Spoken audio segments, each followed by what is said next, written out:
आज इस नई दिल्ली के कॉन्स्टिट्यूशन क्लब में जन सामान्य मंच जो नवोदित मंच है उसके तत्वावधान में आयोजित इस गोष्ठी के कर्ता धर्ता उत्तर प्रदेश के आईपीएस आदरणीय युगल किशोर तिवारी जी, इस कार्यक्रम के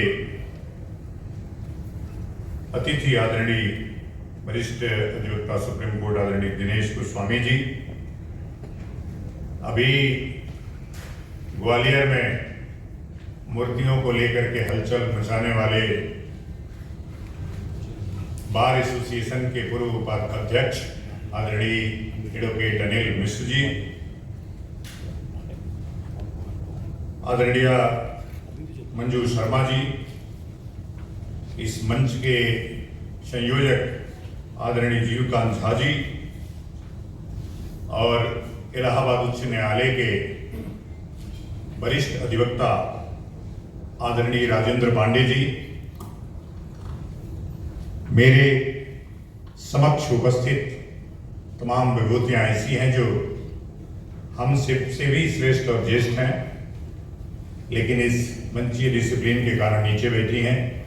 ऐसे हमारे मणिपुर के विधायक और 1985 बैच के आईएएस राम मोइवा जी, वरिष्ठ पत्रकार अभिषेक उपाध्याय जी, वरिष्ठ पत्रकार शुभम सुबिल जी, वरिष्ठ पत्रकार ब्रजेश मिश्र जी, तमाम ऐसे विभूतियां श्वेता शर्मा जी, तमाम लोग ऐसे आए हैं जिनकी फॉलोइंग लाख्स एंड लाख्स में है। मैं भी अभी ट्विटर पे नवोदित व्यक्ति हूँ, मैं तो बिल्कुल नया हूँ और मुझे लगा कि बीएन राव साहब ने ही मुझे इतना उठा दिया, तो इसलिए मैं सबसे पहले बीएन राव साहब को भी इस मंच के माध्यम से नमन करता हूँ।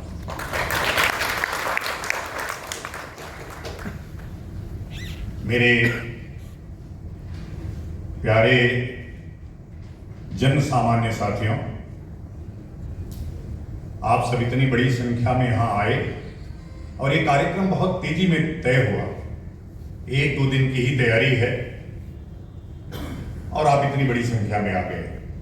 और निश्चित रूप से समाज के वो वरिष्ठ लोग जो समाज में अपनी धाक रखते हैं, अपनी महत्ता रखते हैं। ये बात जब मैं गोवा गया, मैं स्वयं भी, क्योंकि मैं बहुत सामाजिक व्यक्ति हूं, घूमता रहता हूं, अध्ययनशील रहता हूं,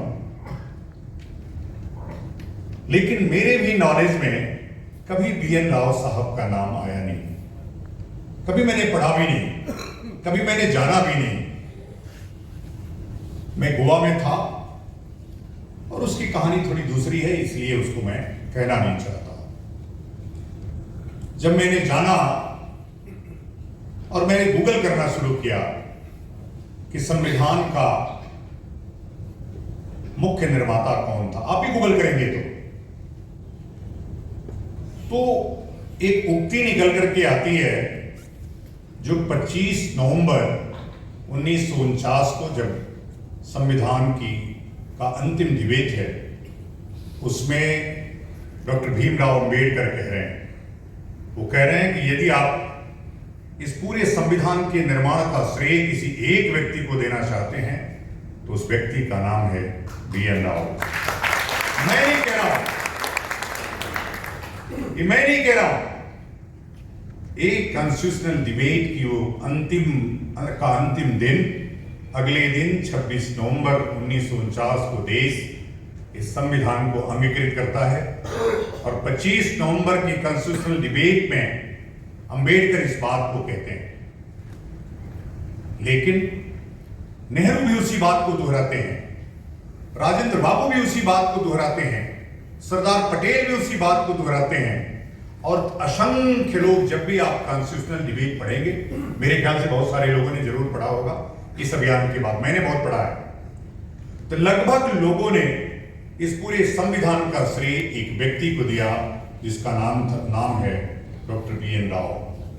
अब BN राव कौन है? साउथ में गांव का नाम पहले लेते हैं, जैसे HD देवगौड़ा आपने सुना होगा, हरदनहल्ली, डुड्डा गौड़ा, देवगौड़ा नाम था ना।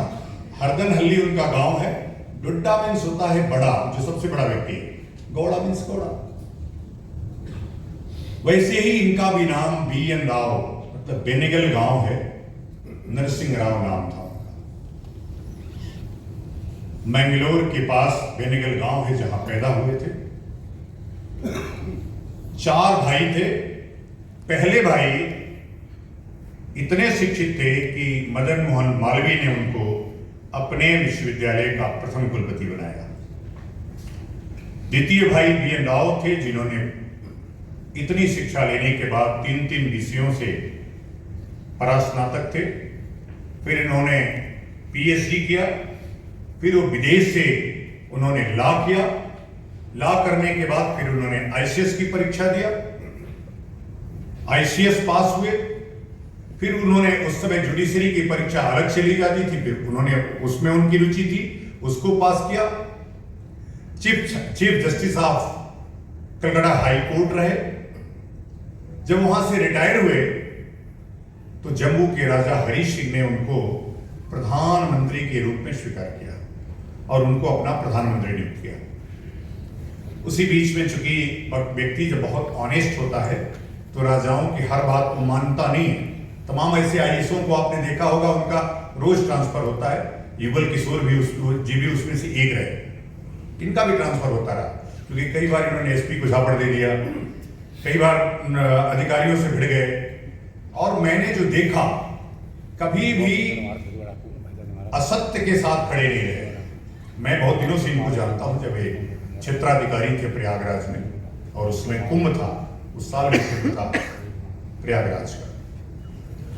ऐसे ही अधिकारी BN राव साहब भी थे। और 8-9 महीने बाद फिर उन्होंने रिजाइन करने का मन ही बना रहा था, तब तक 1946 आ गया। और 1946 में संविधान सभा ने उसके पहले बर्मा का संविधान लिख चुके थे। उसके पहले बर्मा का संविधान लिख चुके थे। जब यह योग्यता संविधान सभा ने देखा, चूंकि कंस्टिट्यूट हो गई थी 2 दिन 3 दिन बाद, उनको अपना एडवाइजर चाहिए था जो इस संविधान को लिख सके। अब मैं 2-3 बातें मोटा मोटी आपको बता रहा हूं, जो बहुत छोटी बात है लेकिन मोटी बात है। अब जैसे कई लोगों के मन में आ रहा होगा कि हम तो इतने दिन से नींद आ रही हो तो थोड़ा कुछ और गाना वाना बजाए। देखो, बहुत इंपॉर्टेंट और गंभीर बात है, आगे चल के आपको डिस्कस करना है। ऐसा नहीं कि जो मैं बातें बोल रहा हूं कोई अलग से, कोई आसमान से उतारा। ये सब बातें मैंने पढ़ के आपको बोल रहा हूं, बस उसको सिस्टमेटिक सजा करके आपके सामने प्रस्तुत कर रहा हूं।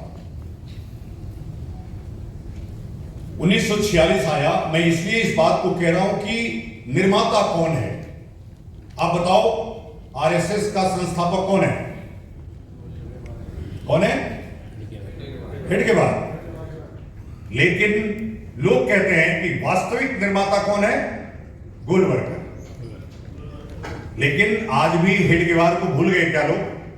हम ये भी मान लेते हैं कि BN राव साहब ने इनिशियल ड्राफ्ट बनाया था, लेकिन संविधान सभा के संविधान के हेडगेवार तो वही थे। आपने कहीं उनको स्थान तक नहीं दिया, एक फोटो तक नहीं लगाया, एक मूर्ति तक नहीं लगाया। जिस व्यक्ति ने 60 देशों की यात्रा अपने खर्चे पर किया हो, जिस व्यक्ति ने 60 देश, आप बताओ कहीं अंबेडकर भी ये कोई यात्रा की हो संविधान सभा के लिए, या कोई संविधान पढ़ने के लिए अंबेडकर? मैं कभी भी एक बात इस मंच के माध्यम से मैं कहना चाहता हूं कि मैं अंबेडकर का विरोध कभी नहीं करता। हां, जरूर विरोध करता हूं इसलिए कि उन्होंने मनुस्मृति जैसी पवित्र ग्रंथ को जलाया।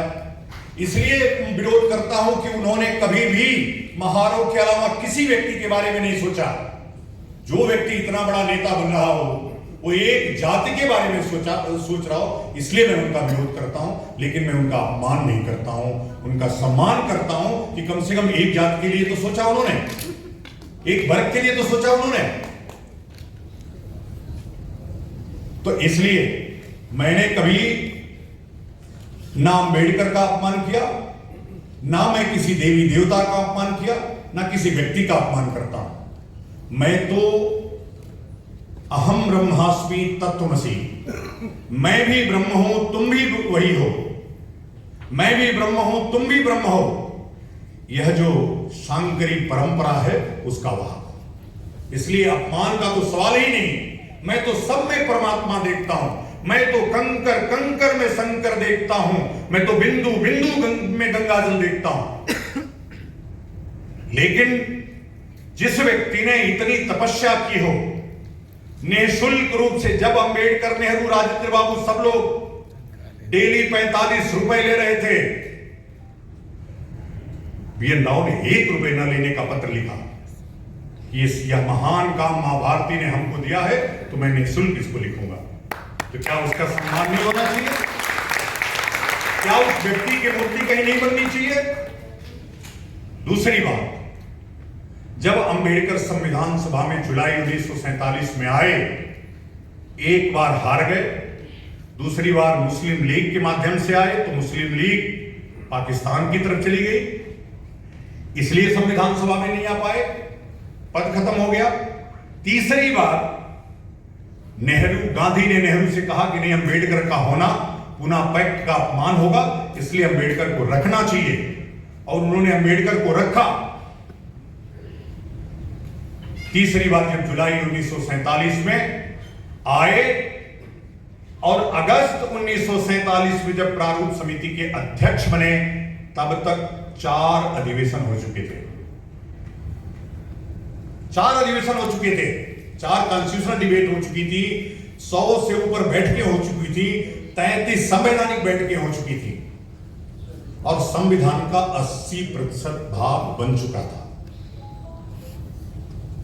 अब कल्पना करिए, ऐसे ही नहीं अम्बेडकर जी ने कह दिया, ऐसे नहीं कह दिए कि इस संविधान के असली निर्माता बीएन राव साहब थे, इसलिए कि जो व्यक्ति 295 अनुच्छेद वाला संविधान बना के दिया हो, जिस व्यक्ति ने 80% से ज्यादा संविधान का स्वयं निर्माण किया हो, इसलिए पूरी संविधान सभा ने उनका धन्यवाद ज्ञापित किया, इसलिए उनको धन्यवाद दिया।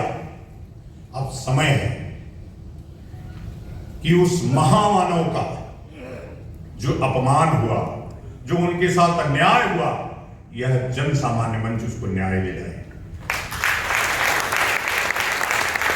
मैं नहीं कहता हूं कि अंबेडकर की मूर्तियां न लगे, मैं नहीं कहता हूं कि अंबेडकर के चित्र न लगे, लेकिन बीएन राव साहब का चित्र अंबेडकर से बड़ा लगे, ये मैं चाहता हूं। लेकिन जिसका योगदान है, राजेंद्र बाबू की मूर्तियां लगे, कृष्णचारी की मूर्तियां लगे, वो रायजादा जिसने पूरे संविधान को अपने हाथ से लिखा, उनकी भी मूर्तियां लगे। इस संविधान के निर्माण में किसी एक व्यक्ति का योगदान नहीं है, इसलिए सबका सम्मान होना चाहिए। हो सकता है कि इसमें कई लोग अंबेडकर के समर्थक होंगे, कुछ उनकी बातें, मेरी बातें उनको बुरी लग जाए, लेकिन अगर बात तथ्य की हो, हम उस परंपरा के हैं जहां राम की भी आलोचना 1-2 भी कर सकता है। आलोचना को सुनने की ताकत होनी चाहिए, और कम से कम ज्योतिबा फुले के बाद ब्राह्मण समाज, जिस समाज से मैं आता हूं, कम से कम वो समाज तो लगातार प्रहार झेल रहा है, अनावश्यक झेल रहा है, जो सबके जय बोलता है, सबके भले की कामना करता है। अब उसका क्या दोष है? भगवान ने उसको ब्राह्मण घर में भेज दिया। भाई देश आजाद हो गया, जब संविधान बन गया, और संविधान का मतलब क्या होता है? संविधान, जो सबके लिए समान विधान बनाए, वही संविधान है, और यही था। अब आपको लगता होगा कि आरक्षण तो संविधान के जमाने से था, नहीं। संविधान में आरक्षण का जो अनुच्छेद 15(4) है, तमाम विद्वान बैठे हैं, मैं बोल रहा हूं ऐसे, लेकिन हो सकता है कि वो भूल गए हैं। एक लड़की थी, वो भी ब्राह्मण थी। पेरियार के जमाने में पूरे जब देश आजाद हुआ, तो मद्रास में ब्राह्मणों के लिए आरक्षित कर दिया गया कि अब केवल 4 सीटें मिलेंगी ब्राह्मणों को, बस। वो लड़की चंपकम दुर्रई राजन नाम था, मेडिकल कॉलेज में उसका एडमिशन होना था, 99.9% नंबर था उसका टेस्ट में। उसके बाद भी उसको प्रवेश नहीं मिला, इसलिए कि उस समय ब्राह्मणों के लिए 4 ही सीट आरक्षित थी। देश का संविधान लागू हो चुका था, वो सुप्रीम कोर्ट आई। सुप्रीम कोर्ट ने इस पूरे एक्ट को, जो मद्रास सरकार का था, चंपकम दुर्रई बनाम मद्रास राज्य 1951, आपको पढ़ना चाहिए, उससे इस पूरे कानून को खारिज कर दिया सुप्रीम कोर्ट ने और कहा यह जो संविधान है अनुच्छेद 15(1) का मर्डर करता है। 15(1) में क्या है कि धर्म, मूल, वंश के आधार पर कोई भी भिन्नता, जाति के आधार पर कोई भी भिन्नता नहीं की जाएगी। फिर पेरियार और अंबेडकर के नेतृत्व में भारत का ये जो संसद भवन आपके समक्ष है, इसको घेर लिया गया।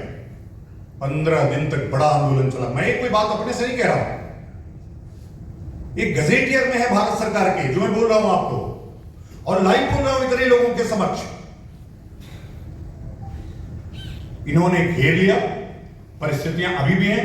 आज भीम आर्मी के चीफ चंद्रशेखर कह रहे थे कि ग्वालियर के न्यायाधीश और पूरी शासन व्यवस्था हमसे डरती है। अब तो मुझे भय है कि सामान्य आदमी को न्याय कैसे मिलेगा, जब एनार्की से, जब आंदोलन से, प्रभाव से, दबाव से न्याय होगा। तो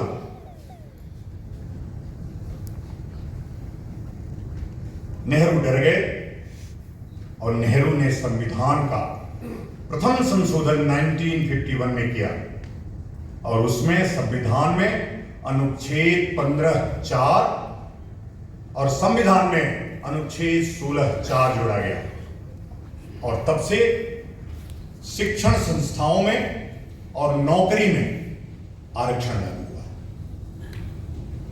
मैं नहीं कहता कि आरक्षण नहीं होना चाहिए, बिल्कुल होना चाहिए, लेकिन दलितों को होना चाहिए। वो दलित कौन है? कौन है दलित?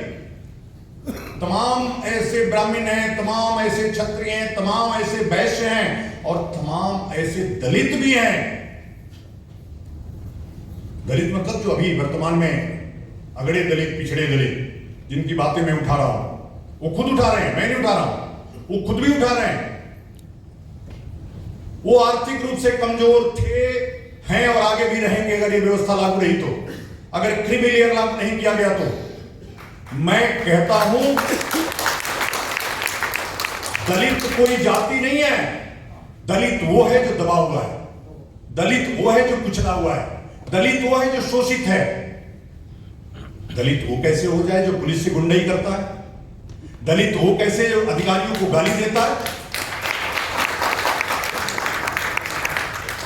देखो क्या है, कई बार विनय न मानत जलजट गए 3 दिन भी, बोले राम सकूट तब भय बिन होए नगरी।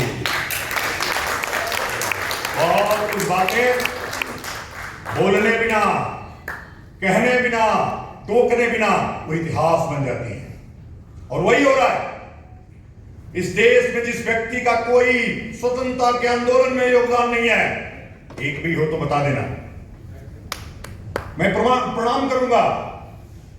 जिस व्यक्ति का यह इतिहास है कि जिसने चिट्ठी लिखा हो कि प्लासी के युद्ध में यदि हमारे लोग ना होते तो आप जंग नहीं जीत पाते, लगातार उसका इतिहास है कि यदि यह दलितों को लाभ होना है तो यह देश गुलाम रहना चाहिए, जो सदा गुलामी के फेवर में रहता हो। लेकिन हाय रे वोट बैंक, अब सोचो, कुरान में मोहम्मद के बारे में लिखा है, मैं बोलूंगा नहीं तो दिल्ली पुलिस मुकदमा कर सकती है, मेरे ऊपर करे तो कोई बात नहीं, इन सबों के ऊपर नहीं होना चाहिए। मैं तो मुकदमे झेल रहा हूं और झेलूंगा।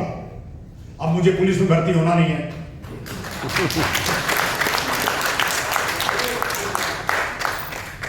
तो इसलिए मुकदमे से मुझे कोई भय नहीं है। बंगाल में, केरला में अनगिनत मुकदमे हैं मेरे ऊपर चल रहे हैं। पूरी एक वकीलों की टीम है, उनका भी रोजगार चल रहा है, तो मुझे भय नहीं है। लेकिन जो चीज कुरान में लिखी है वही बोल देना अपराध कैसे हो जाता है भाई? जो चीज साक्ष्यों में लिखी है, अंबेडकर, नेहरू के बारे में कितना मोदी जी बोलते हैं कि नहीं बोलते हैं? कोई मुकदमा होता है क्या? अगर हमने अंबेडकर के खिलाफ कुछ बोली, हमारे मन में है, अंबेडकर पॉलिटिकल स्ट्रक्चर है। इस समाज में वाक और अभिव्यक्ति की स्वतंत्रता, आलोचना का अधिकार है हमको। जो व्यक्ति हमारे मनुस्मृति को जलाएगा उसको हम कैसे सम्मान कर सकते हैं? जो भगवान को काल्पनिक कहेगा उसका हम कैसे सम्मान कर सकते हैं?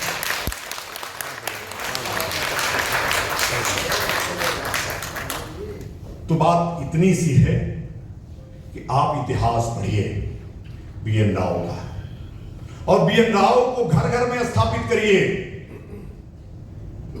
वो मौन टाइम्स ऑफ इंडिया ने लिखा है, आर्किटेक्ट ऑफ कॉन्स्टिट्यूशन 1953 में जो मरे, भारत के पहले व्यक्ति जिनका नाम नोबेल तक के लिए गया है इसी संविधान निर्माण के लिए।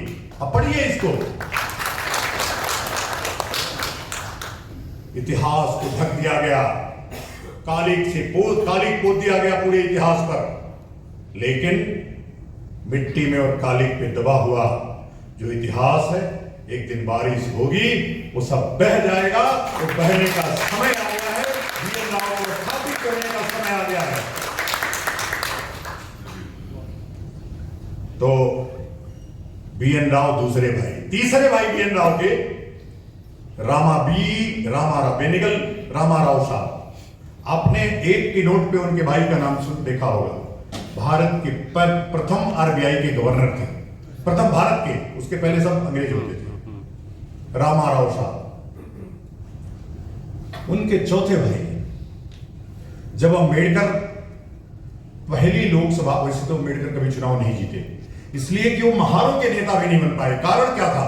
महार सभी हिंदू धर्म के साथ रहना चाहते थे और वो बौद्ध धर्म में जाना चाहते थे, कभी इस्लाम में, कभी सिख में, कभी जैन में, कभी बौद्ध में, लेकिन पूरे महार हिंदू धर्म के साथ रहना चाहते थे। इसलिए महारों ने कभी उनको चुनाव नहीं जीत दिया। जब चुनाव 1952 में हुआ, सदाशिव राव 1.5 लाख वोटों से चुनाव जीत के आए, और उसके पहले कंधे से कंधा मिला करके BN राव साहब का सहयोग कर रहे थे, संविधान सभा में सदस्य थे। लोग कहते हैं कि BN राव तो सदस्य ही, भाई उनका छोटा भाई उसका सदस्य था। आप पढ़िए ना, B शिवाराव उनका छोटा भाई था, जो 2 बार लोकसभा चुनाव जीत के आया, जब दोनों बार अंबेडकर चुनाव हार गए। ऐसा महान परिवार था। आज हम नेहरू के बारे में पूरा उनका स्ट्रक्चर पढ़ते रहते हैं। हम पूरे महाराष्ट्र में, आज मैं कह रहा था, पूरे महाराष्ट्र में शिवाजी स्थापित है, लेकिन क्या उत्तर प्रदेश के लोगों ने चंद्रशेखर तिवारी के साथ न्याय किया? चंद्रशेखर आजाद के साथ न्याय किया? क्या ये संविधान, क्या ये देश BN राव साहब के साथ न्याय किया? नहीं किया। इसलिए कि जो फूले ने अभियान शुरू किया था, क्वालिटी को समाप्त करने वाला, आज भी ईसाई क्या करता, मैं कह दिया तो कई लोगों को, अभी शुभम ने एक पॉडकास्ट किया था, उसमें हमने बोल दिया था कि भाई फूले ने कब हिंदू धर्म के खिलाफ बोलना शुरू किया? तब जब वो ईसाई धर्म स्वीकार कर ले। आज भी क्या करता है, जैसे ईसाई धर्म स्वीकार करवाता है पादरी, तो कहते भाई हनुमान जी में वो ताकत नहीं है, हमारे ईसा मसीह आए, हनुमान जी को पटक दिए, राम जी को पटक दिए, नकली दवा देकर के कहता है कि देखो तुम्हारे राम ने भेजा है, कल फिर आएगा, बोला कि तो राम की दवा से तुम ठीक ही नहीं हुए, देखो ये पैरासिटामोल लाएगा, कहेगा ये ईसा मसीह ने भेजा है, इसको खाओ, बुखार ठीक हो गया, देखे राम में कोई ताकत नहीं है, ईसा मसीह में ताकत है। यही काम फूले को सिखाया गया, और फूले ने ब्राह्मणों के लिए आर्यन थ्योरी गढ़ी पूरी, और इस थियरी को आज भी गाहे बगाए, आप सोशल मीडिया पे पढ़ते होंगे, आर्य बाहर से आए, ब्राह्मण आर्य है। आर्य कौन है? भारत का हर व्यक्ति आर्य है, भारत का हर व्यक्ति आर्य है, और जो हमसे लड़ रहे हैं वही अनार्य है। तो समझना पड़ेगा। तो BN राव की स्थापना का एक काल है, उनके साथ हुए अन्याय को न्याय में परिणत कराने का यह समय है। मैं चाहता हूं कि आपके सभी के घर में कम से कम BN राव का एक चित्र पहुंचे। मैं चाहता हूं कि सभी चौक चौराहों पर और कम से कम यहां सामने जो सेंट्रल हॉल है उसमें एक आदम का चित्र लगे, क्योंकि 2021 में मोदी ने बोला है, पढ़िए, कि इस संविधान के असली संस्था